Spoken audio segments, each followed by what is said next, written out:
নমস্কার সকলকে উৎপল শেডওয়ার্ড চ্যানেলে স্বাগত। আমি উৎপল তোমাদের সাথে। আজকের ভিডিওতে আমরা ক্লাস 5 এর লেসন 6 দ্য ক্লেভার মাঙ্কি এই গল্পের প্রথম পার্টটির প্রতিটি লাইনের বাংলা অনুবাদ করব এবং অ্যাক্টিভিটি 3 পর্যন্ত প্রত্যেকটি প্রশ্নের উত্তর নিয়ে ডিটেলসে আলোচনা করব। তাই তোমরা ভিডিওটা স্কিপ না করে অবশ্যই প্রথম থেকে শেষ পর্যন্ত দেখবে। আর যারা চ্যানেলটা প্রথম দেখছো তারা অবশ্যই চ্যানেলটা সাবস্ক্রাইব করে পাশে থাকা বেল বাটনটা প্রেস করবে, যাতে পরের ভিডিওগুলো আপলোড করার সাথে সাথে তোমাদের কাছে নোটিফিকেশন পৌঁছে যায়। আর আমি অলরেডি ক্লাস 5 এর প্রথম 5টি লেসনের প্রতিটি লাইনের বাংলা অনুবাদ, বিশ্লেষণ এবং প্রত্যেকটি প্রশ্নের উত্তর নিয়ে ডিটেলসে আলোচনা করে ভিডিও আপলোড করেছি। সে ভিডিওর লিঙ্ক আমি ডেসক্রিপশন বক্সে দিয়ে দিয়েছি, তোমরা অবশ্যই তোমাদের সময় মতো দেখে নিও। চলো শুরু করা যাক। আজকের বিষয় ক্লাস 5 এর lesson 6 the clever monkey. Once upon a time, এক সময়, there lived a monkey on the bank of a river. এক নদীর তীরে এক বানর বাস করত। এক সময় বা একদা এক নদীর তীরে এক বানর বাস করত। Right in the middle of the river, নদীর ঠিক মাঝেই, দেয়ার ওয়াজ এ স্মল আইল্যান্ড, ছিল একটা ছোট্ট দ্বীপ, উইথ মেনি ফ্রুট ট্রিজ, যেখানে ছিল অনেক ফলের গাছ। যে ওই দ্বীপের মধ্যে অনেকগুলি ফলের গাছ ছিল। সুইট, মিষ্টি অ্যান্ড জুইসি ফ্রুটস, রসালো ফল, গ্রিউ অন দ্য ট্রিজ, ওই গাছগুলিতে জন্মাতো। যে ওই গাছেতে সুন্দর মিষ্টি এবং রসালো ফল জন্মাতো। At a distance from the bank, তীর থেকে কিছুটা দূরে, দেয়ার ওয়াজ এ হিউজ রক, ছিল একটা প্রকাণ্ড পাথর, ইন দ্য রিভার, নদীর মধ্যে। যে তীর থেকে কিছুটা দূরে নদীর মাঝে একটা বড় পাথর ছিল। A part of it was above water, এর কিছুটা অংশ ছিল জলের ওপরে। যে পাথরটার কিছুটা অংশ জলের ওপরে ছিল।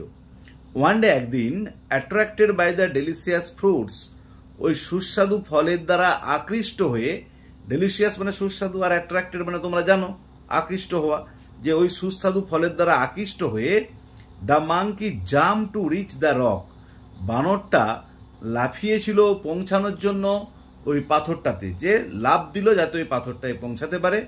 And from there lift on to the island, সেখান থেকে লাফিয়ে চলে গেল দ্বীপে। তাহলে নদীর তীর থেকে এক লাফে গেল পাথরটায়, সেখান থেকে আবার লাফ দিয়ে চলে গেল ওই দ্বীপটাতে। Not so difficult after all, সর্বোপরি খুব একটা কঠিন নয়। হি সেড টু হিমসেলফ, সে নিজে নিজেই বলল যে নদীর পাড় থেকে লাফ দিয়ে পাথরটায় আসা এবং পাথর থেকে দ্বীপটায় যাওয়াটা খুব একটা কঠিন নয়, সে মনে মনে বলল। সুন, শীঘ্রই, he was enjoying the sweet fruits from the trees, সে উপভোগ করতে শুরু করলো, মানে খেতে শুরু করলো গাছের মিষ্টি ফলগুলিকে। There was hardly any other animal there, সেখানে আর অন্য কোনো প্রাণী ছিল না, মানে ওই দ্বীপটাতে অন্য কোনো পশু বা প্রাণী ছিল না। So he was in no danger, সুতরাং তার কোনো বিপদও ছিল না। হেন্স, সেহেতু, দ্য মাঙ্কি ডিসাইডেড, বানরটা স্থির করেছিল, to visit the island every day, যে প্রতিদিন ওই দ্বীপটাতে ভ্রমণ করবে, মানে প্রতিদিন একবার করে ওই দ্বীপটায় যাবে, গিয়ে সেখানে মিষ্টি ফলগুলো খাবে। On the far bank of the river, নদীর ওই দূরের পাড়টাতে, মানে যে পাড়টাতে বানরটা বাস করত তার অন্যদিকের দূরবর্তী পাড়েতে, এ বিগ ক্রোকোডাইল, একটা বড় কুমির, লিভড উইথ হিজ ওয়াইফ, তার স্ত্রীর সাথে বসবাস করত। যে নদীর দূরের পাড়টাতে একটা বড় কুমির তার স্ত্রীকে নিয়ে বসবাস করত। ওয়ান ডে, একদিন, হি নোটিসড দ্য মাঙ্কি, সে লক্ষ্য করলো বানরটা, ক্রসিং দ্য রিভার, নদী পার হচ্ছে, ইন ইজ ইউনিক ওয়ে, স্বতন্ত্র উপায়ে। ইউনিক মানে স্বতন্ত্র, যার সঙ্গে কারো মেলে না, তাকে বলা হয় unique. He told his wife, সে তার স্ত্রীকে বলেছিল, ডিড ইউ সি হিম, তুমি কি ওকে দেখতে পাচ্ছ? লেটস ক্যাচ হিম টুমরো, চলো আমরা আগামীকাল ওকে ধরি। নেক্সট মর্নিং, পরের দিন সকালে, হাউএভার, যাই হোক, দ্য ক্রোকোডাইল ফাউন্ড দ্যাট, কুমিরটা লক্ষ্য করেছিল যে, catching the monkey was not easy, বানরটাকে ধরাটা খুব একটা সহজ কাজ ছিল না। The monkey landed on the rock, বানরটা লাফিয়ে পড়ছিল পাথরটার উপরে। অ্যান্ড ইন এ ফ্ল্যাশ, এবং এক লহমাই, মানে এক ঝলকে, jumped off on to the island, লাফিয়ে চলে যাচ্ছিল সেই দ্বীপেতে। হাইডিং বিহাইন্ড দ্য রক, পাথরের পিছনে লুকিয়ে, the crocodile could only watch him, কুমিরটা কেবল তাকে লক্ষ্য করেছিল। He returned home without his catch, সে তার শিকার ছাড়াই বাড়ি ফিরে এসেছিল। এখানে ক্যাচ মানে প্রে, শিকার, যে সে বানরটাকে ধরতে না পেরেই বাড়ি ফিরে এসেছিল। ডেজ ওয়েন্ড বাই, দিন পার হতে লাগলো, বেশ কয়েকদিন পেরিয়ে গেল। The crocodile thought of many plans, কুমিরটা অনেক পরিকল্পনা করলো টু ক্যাচ দ্য মাঙ্কি, বানরটাকে ধরার জন্য। বাট নাথিং ওয়ার্কড, কিন্তু কোনো পরিকল্পনায় কাজ করছিল না। দ্য মাঙ্কি অলওয়েজ এসকেপড, বানরটা সবসময় পালিয়ে যেত ফ্রম হিজ ক্লাচেস, তার থাবা থেকে, যে যখনই কুমিরটা তাকে ধরতে যায় তখনই বানরটা চলে যায়। ওয়ান ডে, একদিন হিজ ওয়াইফ সেড, তার স্ত্রী বলেছিল, you have fail to catch the monkey, তুমি ব্যর্থ হয়েছো বানরটাকে ধরতে। But I really want to taste his sweet flesh, কিন্তু আমি প্রকৃতপক্ষেই ওর মিষ্টি মাংসর স্বাদ গ্রহণ করতে চাই। মাংসটা মিষ্টি কেন? কারণ কুমিরটা ভেবেছিল যে হয়তো ও প্রতিদিন মিষ্টি ফল খাচ্ছে, তাই বানরের মাংসটাও হয়তো মিষ্টি, যে ওর মিষ্টি মাংসের স্বাদ গ্রহণ করতে চাই। সো দিস টাইম, সুতরাং এইবার, you must follow my plan, তুমি অবশ্যই আমার পরিকল্পনাটা মেনে চলবে, অনুসরণ করবে। দ্য ক্রোকোডাইল সেড, কুমিরটা বলল, রাইট, ঠিক আছে, টেল মি দ্য প্ল্যান দেন, তাহলে আমাকে পরিকল্পনাটা বলো, যে তুমি কি মতলব করেছো সেটা বলো। The monkey jumps on that big rock in the river, বানরটা ওই নদীর বড় পাথরটায় গিয়ে লাফিয়ে পড়ে।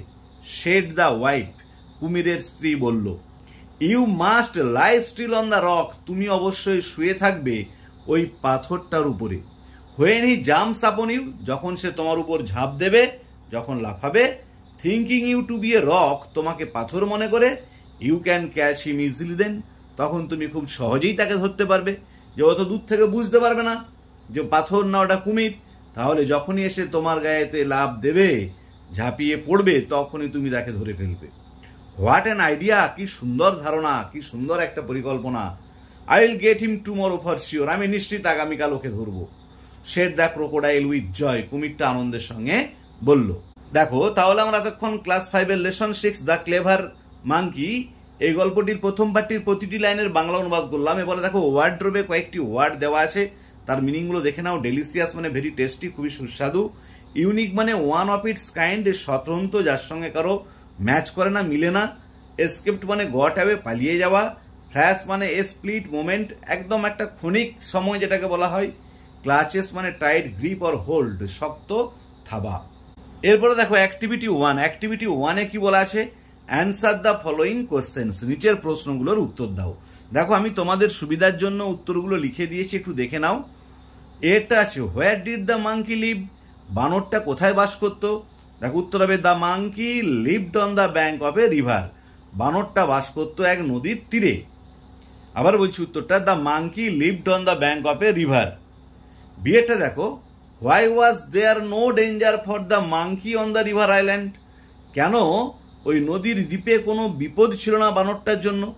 দেখো উত্তর হবে, there was no danger for the monkey on the river island, যে ওই নদীর দ্বীপটাতে বানরটার কোনো বিপদ ছিল না।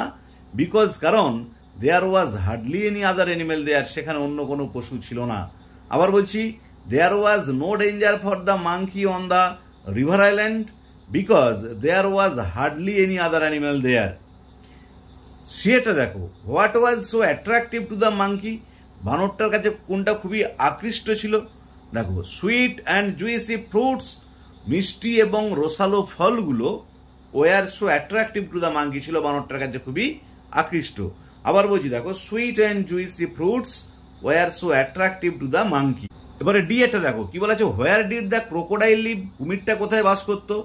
দেখো উত্তর হবে, দ্য ক্রোকোডাইল লিভড, কুমিরটা বাস করতো on the far bank of the river, নদীর দূরবর্তী তীরে। আবার বলছি, the crocodile lived on the far bank of the river. ইয়েটা দেখো, who gave advice to the crocodile, কে উপদেশ দিয়েছিল কুমিরটাকে অ্যাবাউট ক্যাচিং দ্য মাঙ্কি, বানরটাকে ধরার জন্য? দেখো উত্তর হবে, ক্রোকোডাইলস ওয়াইফ, কুমিরের স্ত্রী, গেভ অ্যাডভাইস টু হিম, এখানে আর আমরা ক্রোকোডাইল লিখবো না, যেহেতু অলরেডি আমরা ক্রোকোডাইল উল্লেখ করেছি, তাকে উপদেশ দিয়েছিল অ্যাবাউট ক্যাচিং দ্য মাঙ্কি, বানরটাকে ধরার জন্য। আবার বলছি, crocodile's wife gave advice to him about catching the monkey. এরপর অ্যাক্টিভিটি 2 দেখো, অ্যাক্টিভিটি 2-এ কি বলা আছে, let's take words from the coloured box, চলো আমরা এই রঙিন বাক্সটা থেকে, দেখো নিচে যে বক্সটা দেওয়া আছে, এখান থেকে ওয়ার্ড নিই and fill in the blanks, পূর্ণ করি শূন্যস্থানগুলো। এখানে দেখো, flesh, plans, tasty, listen, swim, still, difficult, monkey, এই ওয়ার্ডগুলো দেওয়া আছে। এই ওয়ার্ডগুলো দিয়ে শূন্যস্থান পূরণ করতে হবে। আমি উত্তরগুলো লিখে দিয়েছি, দেখে নাও।